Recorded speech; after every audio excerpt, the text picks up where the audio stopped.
before we jump into today's episode, if you haven't already, go check out Ostrich. We're all about improving your financial literacy, financial well-being, and helping you get to where you want to be financially. And we've actually rolled out a really cool program that I'm excited to announce. It's called Shares for Shares. And we're actually giving away shares of stock in our company for sharing our network and helping grow the network. So go to getostrich.com, sign up, start sharing, and you can earn a limited number of referral shares that we've got available.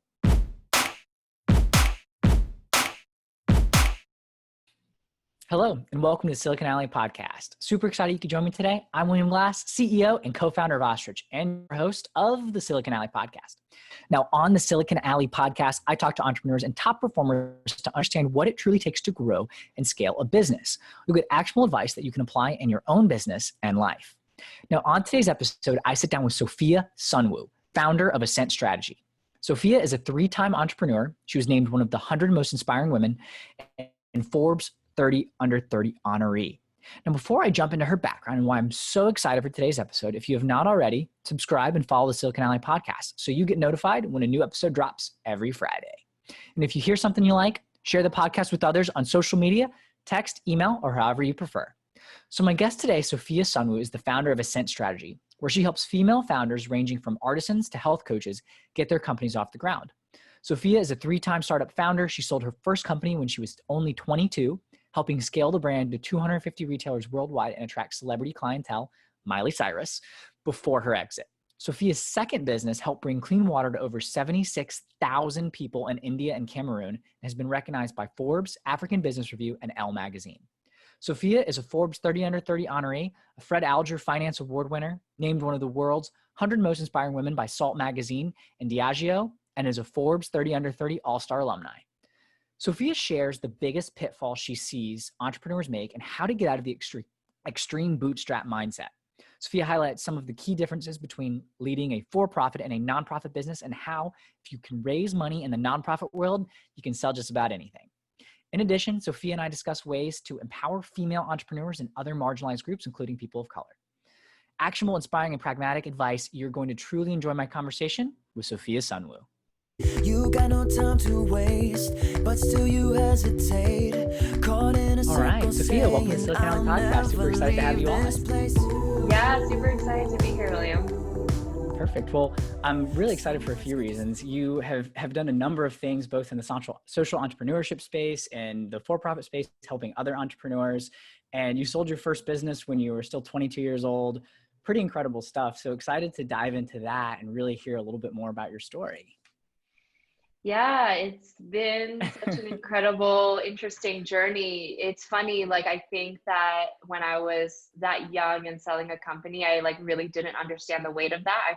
We kind of just did it because it was the natural path forward. But yeah, so both my parents are entrepreneurs, so I've always been pretty inspired by them and their entrepreneurial journey. And it kind of just really came naturally to me because I had witnessed them for such a long time, just working on their business. And, my college roommate and I, when we were both 19, we were just some bored college kids that were looking for something to do. And, we went to a bunch of punk rock concerts and, the punk rock culture is very male dominated. There's not much clothing for women. Band t-shirts look terrible on us. So we decided to create a clothing line that basically allowed women to wear clothing that looked good on them and go to their favorite punk rock shows and still fit in. So yeah, I think we just kind of really hit the nose on a pain point there for a lot of women. So it really caught on fire. We ended up in 250 retailers worldwide. We had Miley Cyrus wear our hoodie in People magazine. So it was just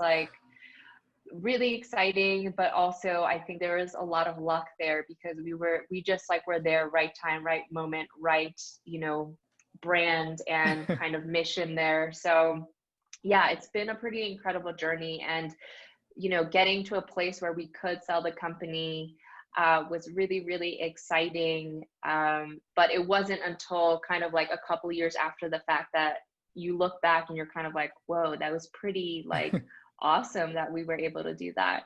Yeah, no, that's incredible. I don't know many 19-year-olds that start businesses and are able to build them up to 250 retailers, get Miley Cyrus to wear products, celebrities wearing products. So that's really incredible. So I'm curious though, stepping back, you mentioned that your parents were really entrepreneurial. What did you pick up from them? What businesses were they in? How did that translate into you and your roommate when you were 19 deciding to start this company? Yeah, so my parents had they had a couple businesses. Like one of their businesses was like a mini grocery store in New York, and then they opened a coffee shop actually in Union Square, New York, at like right across the street from like Barnes and Noble, like kind of where like that Oh yeah. huge intersection is. So they had prime real estate. So what I picked up on for them, so they were both immigrants to this country. My dad came to the country with $2 in his pocket. They really built from the ground up. And I think for me, just witnessing the power of ambition and how far that could take you was just super powerful for me. Like Yeah. being able to create a world that you want to live in via this business is like insane as a kid to be like, whoa, they did that. So I picked up a lot on just the power of that, and also the need to, and just like how much work it required, just the hustle required. I would go to sleep every night watching my dad like doing the books and like counting the money from the day, like at 11 o'clock every night. And it Yeah. was just the amount of like dedication after like a 10-hour day was insane. So I think work ethic and just the reality of how hard entrepreneurship was and how much you need to put into it, what really, really resonated with me. Gotcha. Yeah. So there was no surprises in terms of the amount of work it takes to build a successful business. Right. So like as soon as I started that business when I was young, I kind of hit the ground running and just like really understood like this is the like we cannot slack off. This is the amount of work that's required. Yeah. No, that's awesome. And like, I guess what was that like as a 19-year-old? You were enjoyed going to punk rock shows and just couldn't find anything that fit for women because the industry hadn't catered for women, and then finding that niche, deciding to actually go solve that problem. Like talk me a little bit through that decision-making process and like how you guys built. Yeah, that's such a great question. I think for us, it was honestly like it was really great because we were so integrated in that market that we're going after that we were basically doing research like even when we weren't working, even Okay. when we're going to a concert or show just like for fun. So I think that was probably like the most important inflection point for us was the fact that we had gathered so much data by the time that we launched. Like we really understood. We accidentally had done like user research and things like that before even starting this business. So that was so integral. And thankfully, it was super fun while we are doing it. And that's why we were able to. I think like a lot of entrepreneurs make the mistake of like, just picking a couple people to talk to, and then they think that they have sufficient enough data when it was actually like pretty biased data of like 5 people or so. Yeah. So I think for us, the fact that like we had done it for such a long time and was like really got into the depth of it really, really helped us. Yeah. No, that makes a lot of sense. And you're always getting new data, right? Like things Mhm. change and being at shows and trends and things that happen over the years. So being a part, not only solving a problem, but also being one of the consumers, right? Someone that wanted Mhm. this product yourself, I'm sure helped you guys as you were building and growing. So 100%. that's cool. That's really cool. So what was it like? You out of college have just sold this company. Now what? Like what happened after that? Talk to me about the next phase and the next business, which is a little bit more socially focused in terms of and its nature, right? Yeah, yeah. It's funny. I think that, with this clothing company, like I actually had wanted to be a clothing designer ever since I was a kid. There's a drawing in my parents' house when I was 8. I like drew my first clothing line.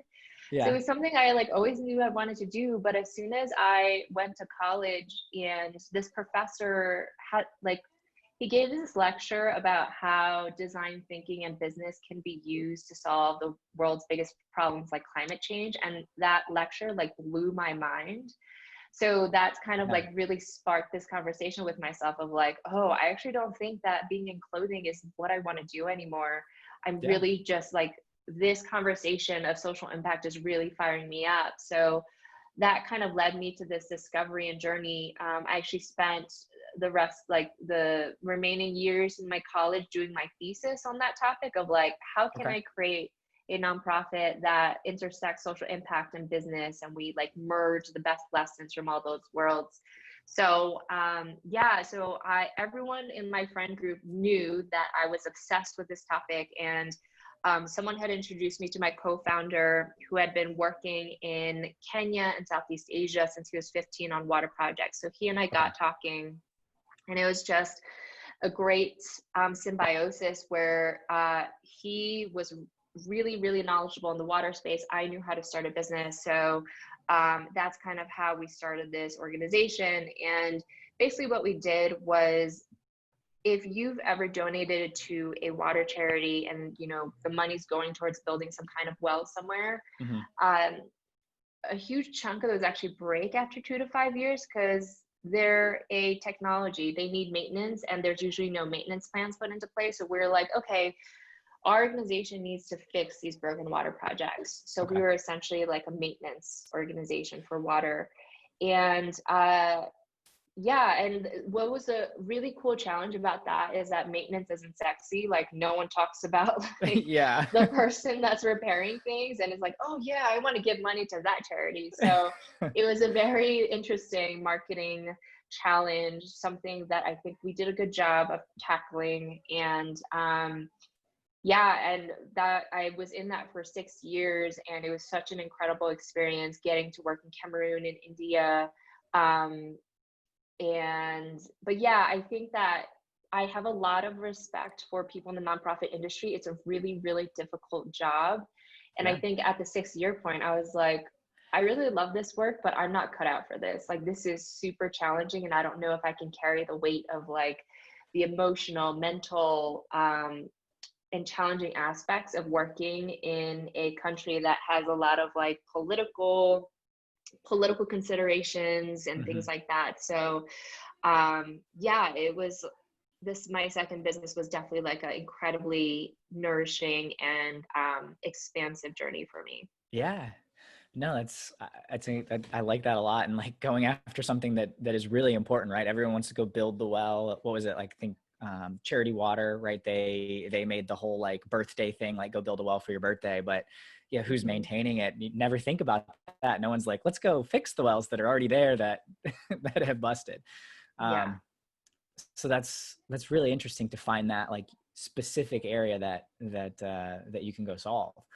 I'm curious, totally. what were some of the nuances between running a for-profit business and a nonprofit? Yeah, that's a great question. I think that it's funny. I think that the nonprofit space, if you learn how to fundraise, selling in the for-profit space actually becomes incredibly easy. So that was really helpful for me, because if you're able to sell a concept, a dream, a future to someone without an exchange of a physical or digital or whatever product, you can sell anyone anything. So Yeah. I think like that's a huge difference and a huge gift that the nonprofit world gives to people who are in that space and kind of transition.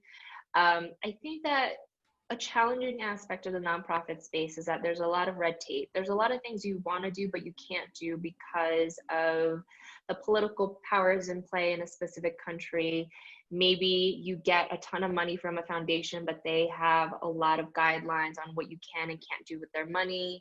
So you're kind of always answering to someone, which is really, really hard if you're a visionary as an entrepreneur and you really have this specific idea of how you want to do things.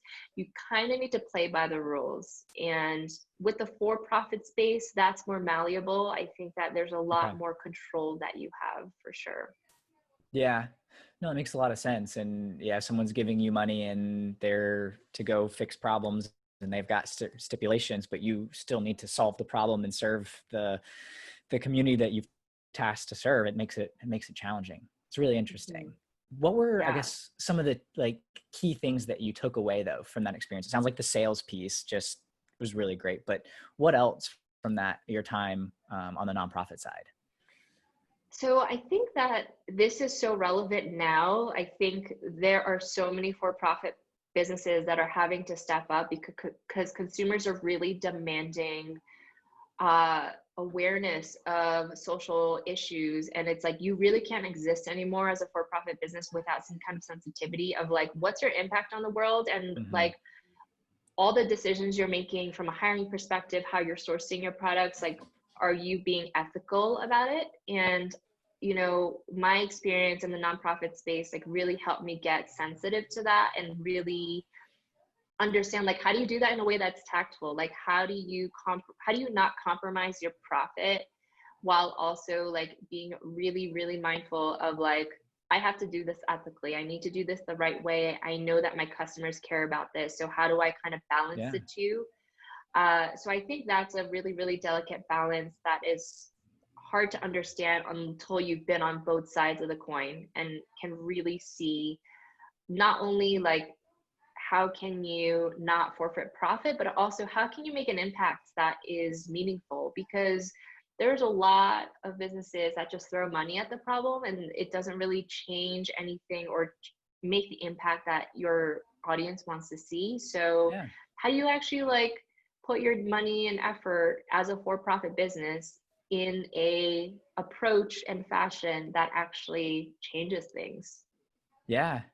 No, I think that's really, really interesting, and especially with just everything right now, and especially like, you know, race conversations that are really coming up right now in the US. Like you see companies like Nike putting out different commercials and aligning themselves with Black Lives Matter and different movements. And, you know, we've seen this backlash starting to happen where consumers are demanding change and demanding that the things that they care about employees at companies, when you look at the walkouts at Google and Facebook and things like that. I think it's really interesting just you bringing that up, because it's no longer like for profit and nonprofit. There's almost this blending that's already happening naturally because we as consumers are demanding change. 100%. And I think that another thing that's happening, so I think Jack Dorsey is really, really fascinating right now. The $1 billion he's giving away. I think that for a really long time, like a lot of billionaires were like, well, like if I'm going to give away money, I need to do it the right way. I need time to do it. But this guy just like went for it. And he's just like kind of crowdsourced. He kind of integrated people into his experience of like giving and donating money in an impactful way and almost crowdsourced that knowledge for himself. So like, that's been really fascinating for me to witness. Like he's kind of like really shaming a lot of billionaires of like, you know, these tech billionaires of, look, like you can be as careful as you want about this, but I'm going to do it my way. And it's actually working pretty well. Yeah, no, that's awesome. And like, I've seen him doing stuff. I'm not as familiar with exactly the crowdsourcing piece, but I think that's definitely a great way to go about it. Unique approach, actually, rather than coming from the top down. Here's, you know, foundation rules and guidelines that you had to deal with. Like, let's just go actually solve some problems. Totally. Yeah. Yeah. Interesting. So talk to me a little bit about moving into Ascent Strategy and where the business that you're doing now. There is a social component to it, right? It's focused on empowering women entrepreneurs. So talk to me a little bit about the nexus of what you're doing now and the impact that you're looking to make in the world. Yeah. So I've been an entrepreneur for over 14 years now. And one of my biggest complaints when I was growing my businesses was there's a lot of bad information out there. There's a lot of riffraff you have to sort through, and you actually waste a lot of time as an entrepreneur going through that. And especially when it comes for women, you know, I was really lucky that I was able to build my businesses in New York, and New York has a lot of resources to uplift female entrepreneurs and entrepreneurs in general. Mm-hmm. But people throughout the rest of the country don't have that luxury. So I really wanted to create Ascent to make that accessible to as many women as possible. And I think that also Silicon Valley is like a man's playground. It's very male dominated. The amount of male-led businesses that are funded versus women-led businesses, it's like very, very imbalanced. Yeah. And I think that that has a lot to do with the fact that there isn't community there where women are uplifting women, where women aren't being exposed to the accelerated experience that they need to become the best entrepreneur they can be right away.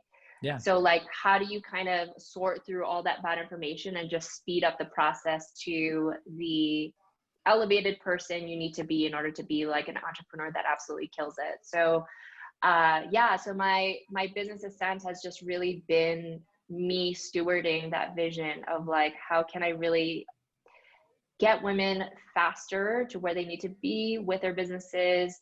I want them to catch up to male entrepreneurs. I want them to really sort through bad information really quickly. You know, my engagements with entrepreneurs are like anywhere from 2 to 3 months. Like, it's really quick. And the changes and transformation that these entrepreneurs see is like from 0 to 100. So that's kind of been my mission behind the business and like why I created it. And it's been like really awesome to kind of see, kind of like wrap everything up in a nice bow from like these past 14 years and just really give back in a way that feels meaningful for me. Yeah, no, that's awesome and incredible. And there's, I mean, you look at, what is it, the Fortune 500, there's like only 37 women CEOs or 38 women CEOs in the entire Fortune 500, yet women make up more than half the population. And like, that's just, you know, top big companies. When you look at startups and the number of women that are funded, the disparities are huge between men and women. So I guess I'm curious, what are some of the, like the bad advice or some of the things that you faced that were a challenge for you starting your businesses that you're now applying to Ascent and helping women and female entrepreneurs?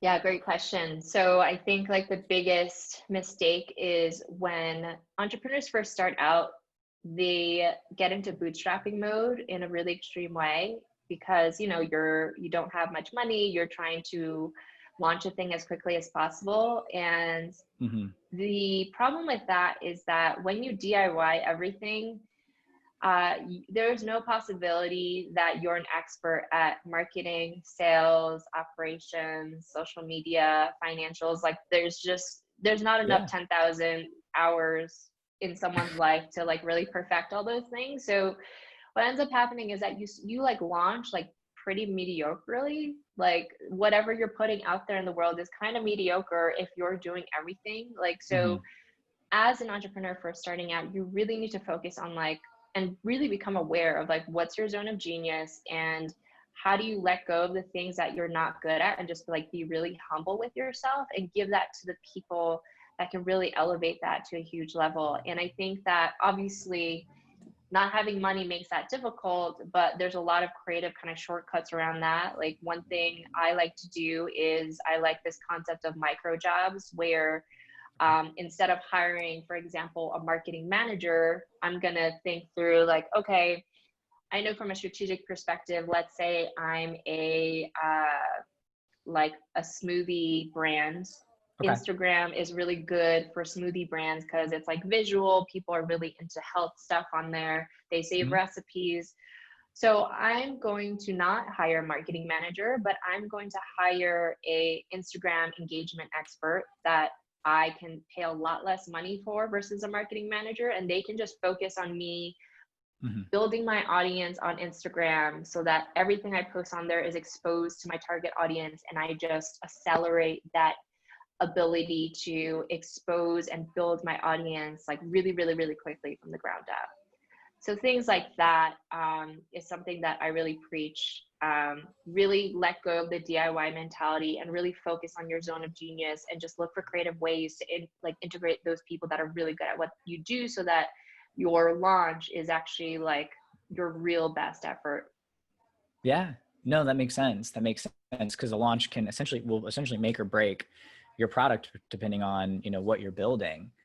And you hear the stories of like Sarah Blakely starting Spanx and like, you know, she was super DIY everything herself, like not a designer, you know, creating the products, going out there, selling it at department stores and doing everything while still also having another job, which is awesome. But at the same time, there's also, as you mentioned, other ways to do things. So I think that's interesting. And I guess, is that one of the pieces of advice that you kind of weigh? Because you see these examples where you've got women like Sarah Blakely that do something like that. And you also hear the stats about how hard it is as a female entrepreneur to go and raise funds. Yeah, I also think that Sarah Blakely is like kind of a freak of nature. Okay. Fair enough. Yeah. Yeah, I think that obviously like specific situations like have different outcomes. You know, there are some Sure. superhumans out there that can do things like that. But I think that, you know, just based on my personal experience of like having that bad habit like through two businesses, what ended up happening to me is that I got extremely burnt out and basically like couldn't do anything for a year. So it's also like an understanding of like, if Yeah. you're in this for the long haul, like what do you need to do in the beginning to actually stick with it? Because to me, building a business is really not about you going hard for a year and then everything changes. It's actually a marathon where it's going to take a couple of years for the thing to really crystallize into what you want it to be. So Yeah. my objective is always like, how do I need to work through and move through building my business in a way that's going to just keep me in it? Because like the entrepreneurs that I see fail, it's really not because of something with their business or their vision. It's actually because they just like quit earlier than the rest of us. Yeah. Yeah. No, that's really interesting that you bring that up, because there's that sort of like you have to go whatever 18-hour days and you live, breathe, sleep. And there's also the aspect of self-care and being able to sustain, because as you mentioned, it doesn't happen overnight. What other, I guess, I'd love if you've got some examples that you're able to share of like clients, some stories that you've got of how you've been able to impact certain clients' businesses, and what sort of advice through those processes that you would that you'd want to share with other folks. Yeah, so I think that the biggest challenge that people approach me with is I think that when you are ruminating on an idea in your head for so long, it gets really difficult to see from an external perspective, like how can I make this business brand attractive as possible to my audience? Mm-hmm. So that's always the biggest challenge that people kind of come to me with is founder bias and how to get around that. So just having someone like me kind of work with you on your business and look at it from the perspective of like, look, your business right now, the way you kind of positioned it, it's really kind of boring. Like I wouldn't pick you out of a party to like have a conversation with you. So like, how do we really amplify the attractive parts of your personality as a brand, like your business, and really ramp it up so that as soon as your audience sees you at a dinner table, they're just like, whoa, who is that person? I need to get to know them. I'm feeling the chemistry because of how they're speaking about their business and their mission. So really creating that point of attraction for me has been a huge like reoccurring story amongst my clients. You know, with one of my clients, she has a jewelry business, and her biggest challenge was like, I am amongst like a meadow of other jewelry businesses that are doing the same thing as me. Some of them even have product that looks like mine. How Yeah. in the world can I stand out? And through a bunch of reflection and like working together, we realized that we really can't be talking about just her jewelry. We need to be talking Mm-hmm. about the story behind her jewelry. And, you know, the story behind her jewelry is that, you know, she really wants to create jewelry that empowers women to be their fullest selves. You know, jewelry for a long time, that industry has been an industry where men buy jewelry for women.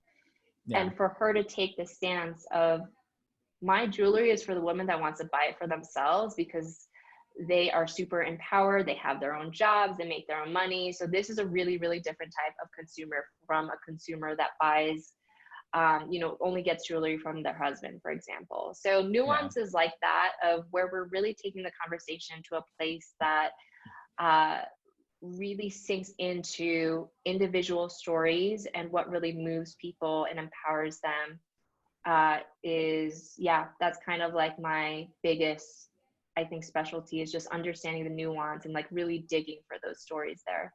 Gotcha. Yeah, no, it makes a lot of sense. And like having that compelling story, that reason, and getting it out of your head. Cause of course you started the company, you started the business. Of course you think it's the best idea ever and all that stuff. So how do you get other people to see it that way versus just your own bias, and crafting those stories is really important, obviously. So that makes a lot of sense. That makes a lot of sense.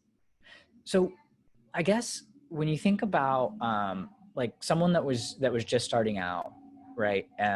Women specifically, female entrepreneur, what advice would you give to them, you know, as they're building out? The biggest advice I could give is like having the humility to learn. I think that a big mistake I see entrepreneurs in the beginning is they're like, oh, my idea is amazing and it's going to be the biggest thing. And honestly, the entrepreneurs I see succeed are the ones that aren't so tied to their idea. They're actually really, really concerned about the execution and how Mm-hmm. they're going to actually make this real. And they have the humility to ask the hard questions to themselves, like, what if my idea isn't that great, and then what does that mean as far as what I need to do next? Like really reaching Mm-hmm. out to people in their industry, mentors, working with coaches, to really dig themselves raw, honestly, to the point that like your ego is gone and you are now in a place where you're just so freaking concerned about the impact the business you can create for your customers, and just like really delighting your customers. Like when that's Mm-hmm. your focus, um, you can take your business to such a different place from an entrepreneur who is just really ruminating on their ego. How can I like look good through this business? You know, I know everything, so I'm not going to ask the hard questions. Like that entrepreneur is really different from the one that's really digging here. Yeah. No, it makes sense. It makes sense. You know, as you learned with the first business, right? Being in with your customers, being a part of the crowd, and understanding what people wanted was so important. And you've got to be open to hearing something that maybe you really like a design or style, and someone else doesn't. And most of the people actually disagree with you, and being able to actually take that advice and apply it. So that makes a lot of sense. Now, I'm curious in terms of, and I want to talk a little bit about this in terms of closing the gap between women entrepreneurs, male entrepreneurs, and elevating women to be able to start businesses and supporting women run businesses. Like, what are your thoughts around like solutions to solving those sort of problems? And just in general, how do we fix what's broken right now in our society?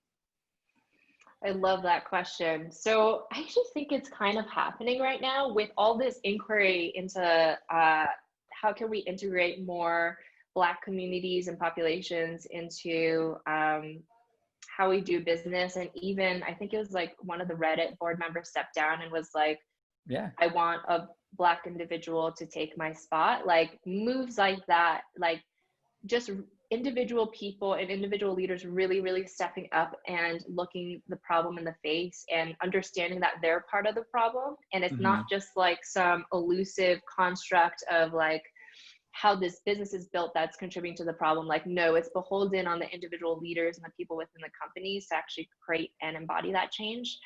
So I think that like the start of this conversation is going to lead to the question of like, okay, now who else? Like, who Mm-hmm. else are we kind of suppressing here through the decisions and actions that leadership is taking? Sure. And it's interesting, like with coronavirus, a lot of tech companies in Silicon Valley right now are letting go of their spaces and like doing more remote work. And I actually think that that's going to help break up like the bro culture of Silicon Valley, of like the Yeah. centralization of like all the venture capitalists being there. And hopefully that'll help spread them out throughout the country. Because I also think that like obviously Silicon Valley, there's a specific type of person that lives there. But if Mm-hmm. all those investors and VCs kind of spread throughout the country and expose themselves to all the women, all the people of color that do exist and are creating amazing things right now, I wonder if that decentralization would actually help with that a lot too. So I Yeah. think that there's a lot happening right now that is starting to break up the male dominated culture through the removal of the Silicon Valley space, physical space, and just like these Yeah. really, really radical changes that are happening within businesses in alignment with the Black Lives Matter movement. Yeah. No, yeah, I definitely agree. I think that especially going remote allows also more flexibility, right? So populations, caregivers, folks that traditionally would be left out of the workforce now have opportunities Yes. because you don't have to be in the office from 9 to 5 or whatever the schedule is, right? You can get your stuff done whenever you need to, and you can still care for the folks that you have to care for, which I think opens up a lot of doors to different populations, women, people of color, and just other caregivers in general. So yeah, it makes a lot of sense. It makes a lot of Yeah, sense, I love Sophia. that. Yeah, that's a great point about like caregivers and um yes, 100%. I think it covers like so much ground, which is so wonderful. Yeah. And I'm I'm curious from your perspective on this, and it's selfishly a little bit of a question for me, but I look around and, we're a small company still. We're started Ostrich, we're a small company. And I look around and just by happenstance, everyone that's in my immediate network happens to look like me and be like me. And like, that's something that my co-founder and I, Andrew, have talked about, of saying we don't want that to happen. And I can look at other people that are further along that are in my network, and it's happened, and look at them and be like, that's what we don't want. And so I'm curious, and I'm sure it starts with engaging different groups of people, but what are your thoughts on starting dialogues and sort of finding, I guess, different communities, whether it's women, people of color, just in general, like how do we like start to bridge those gaps and bring other people into our networks? And I'd love your perspective on that. I love that question because I think it's a question that all businesses need to start asking themselves. And I think one of the biggest ways that's like really accessible is to kind of expose yourself to those environments and those communities where, for example, there are really easy ways you could do that, even in the choices you make in the conferences that you attend, even the Okay. podcasts you decide to engage with and listen to, even the networking events you decide to go to in your local community, especially in New York, there's just so many. Yeah. Uh, that's a great way to first expose yourself to the conversations that women, people of color are having. They'll actually appreciate that you showed up. And once you have those conversations, you'll start empathizing with whatever specific challenges that they're having, and you'll be like, oh wait, I had no idea, I didn't see that perspective before. Yeah. And once that opens up, that's when the people in those spaces will actually give you a lot of direction on where to go next, to even find more people like them. So I think like that's a really great entry point. Just look for conferences, networking events, listen to podcasts, and Yeah. that are basically led by people of color or women, because Hmm. they're having way different conversations from the Tim Ferrisses of the world and all that. Like, Yeah. I listen to both sides and it's very different. And I think that if businesses take the opportunity to dive into the other side of the coin, you'll actually see ample direction, ample opportunity to start being more inclusive of the different audiences that you want to be inclusive of.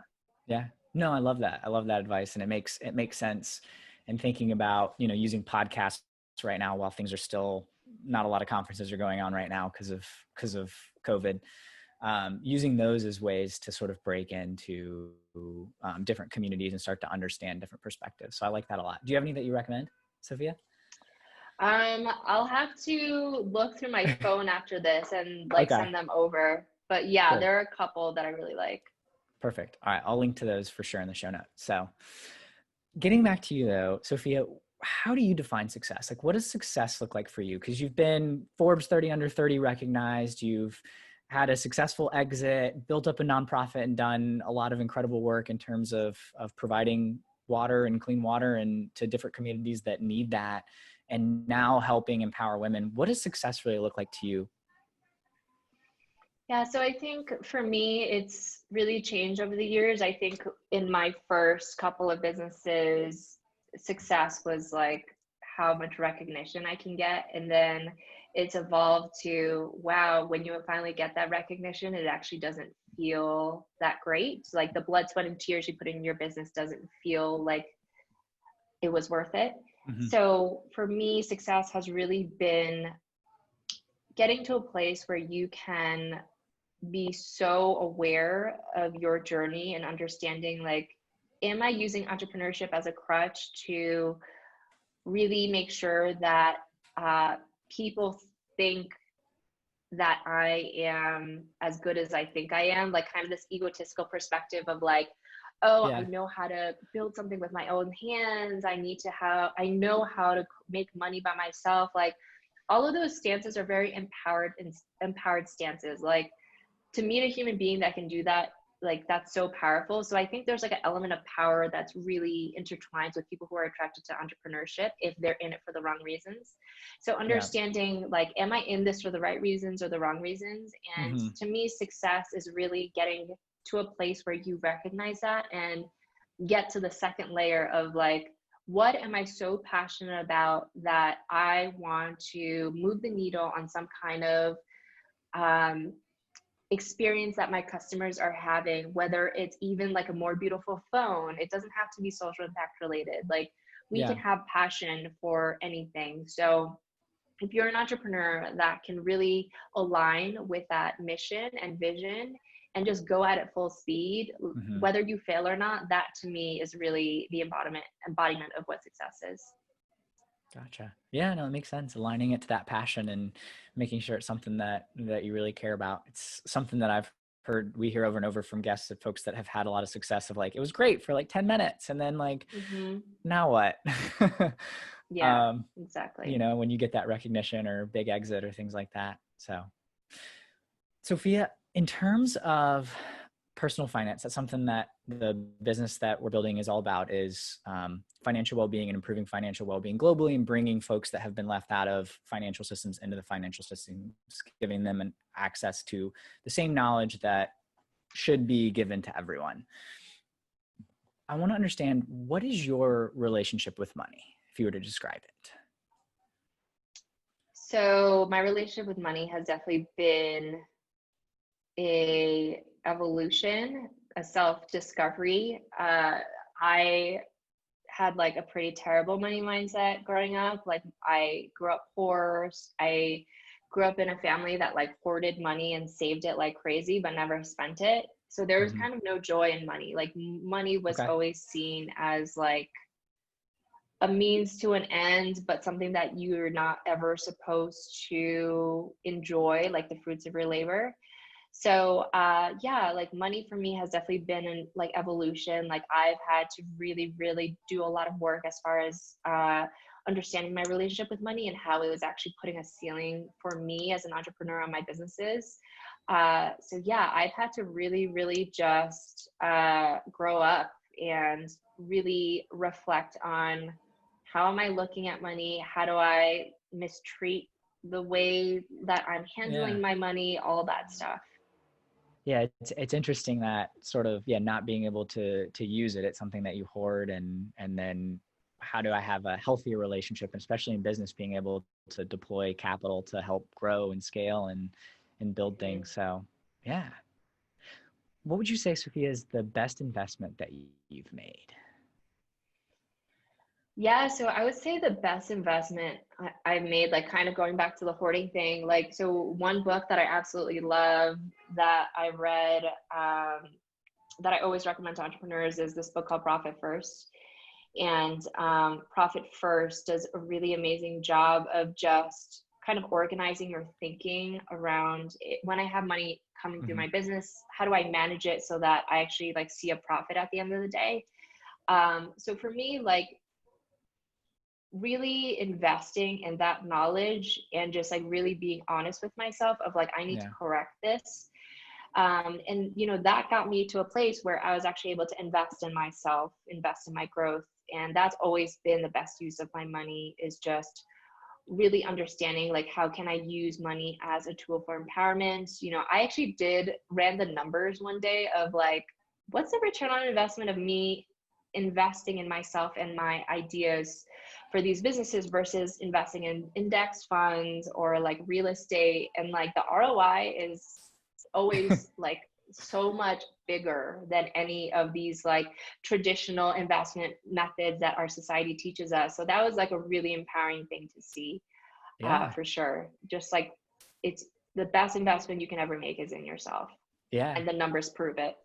I love that. How did you figure out that the numbers prove it? Like, what was, I'm just like, Yeah, yeah, yeah. how did I you kind of like actually figure that out? I actually have a blog post that like lays out like how I did this, but I basically looked at, the with every single business, like how much did I initially invest in the business? And then like at the current state that I'm in, like how much did I end up making? Like how much do I make every year? And like the return was always like 10,000 plus, you know, like if Yeah. you're a business where you are able to pay yourself at some point, like it's always going to be 10,000 plus Yeah. return on investment. So yeah, you can crunch the numbers pretty easily and like you'll actually see like, whoa, like this is way bigger than the 11% that the index funds get. Yeah, no, I love that. I love it. I haven't heard anyone really talk about like actually from an entrepreneur perspective, running the numbers on that versus an index. Cause obviously, not obviously, but almost all the comparisons are always to just other financial products or financial options like, oh, you get real estate or get, you know, whatever, cryptocurrency or whatever. And Yeah. it's, no one really crunches the numbers on investing in yourself. So I love that. Yeah. On the other side of the coin, what is the dumbest money mistake that you've made? Yeah, my dumbest money mistake is always comes from a place of insecurity of like whenever I made a decision to invest, like let's say in a course, I invested in like a $2,000 course once on Instagram. So like for me, now that I've been in this for as long as I have, like I'm a firm believer that strategy always trumps tactics. So like if I'm investing in a course that's like teaching me tactics on like how to like beat the Instagram algorithm, the problem is that the knowledge of that course expires pretty quickly. And at the end of the Sure. day, like if you have pretty sound strategy, that's always going to guide you in the right place regardless of algorithms. So I think that's definitely been the dumbest mistake for me. Gotcha. No, makes sense. Yeah. I Yeah. like that, focusing on the strategy versus the tactics. Tactics change. If you can keep the strategy solid and sound, then the tactics will come to you. You'll figure that part out. So I like that. What do you think is the biggest challenge facing everyday Americans when it comes to finances? I think the biggest challenge, and you know, I speak about this like from a personal perspective too, is just getting over kind of the societal norms of what people tell us Okay. we should be spending our money on. I think so. Ramit Sethi, I'm like a huge fan of his work and his like talks Yeah. about personal finance. And I think that it's really, really important for you to kind of go to the drawing board and define for yourself, like, are $3 lattes important to me? It's totally fine if they are. And to really understand what's important to you to spend your money on and just like ruthlessly cut out everything else. I think like that's a really important exercise every American needs to make for themselves.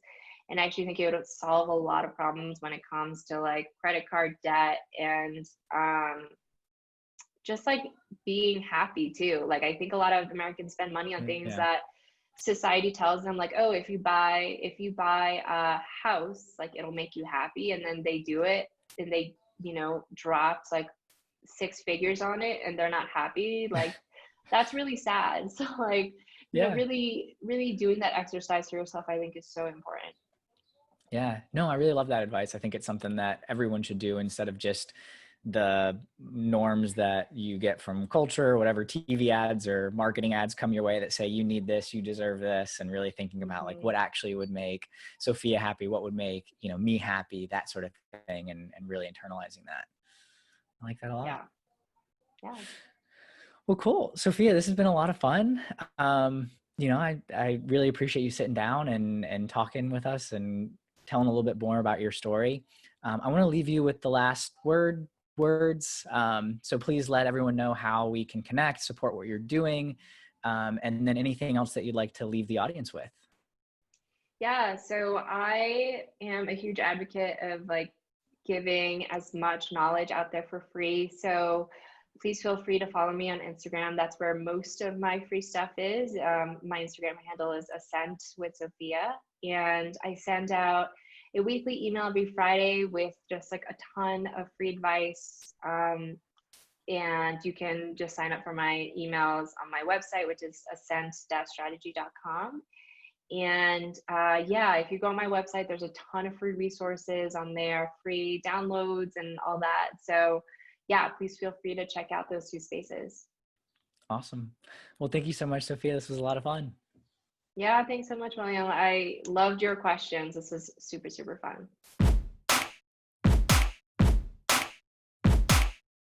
All right. That concludes today's episode with Sophia Sunwoo.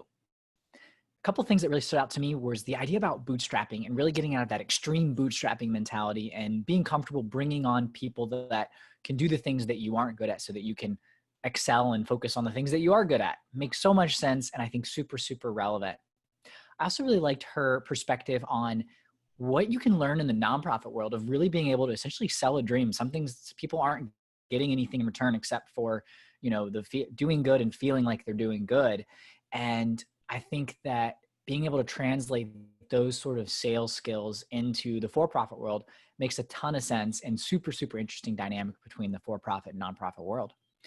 So if you enjoyed today's episode, please make sure to share the episode with others that you think would enjoy it as well. If you have not already, follow and subscribe to the podcast. I'm William Glass, CEO and co-founder of Ostrich, and of course, your host of the Silicon Alley podcast. Have a great one. You got no time to waste, but still you hesitate, caught in a circle saying I'll never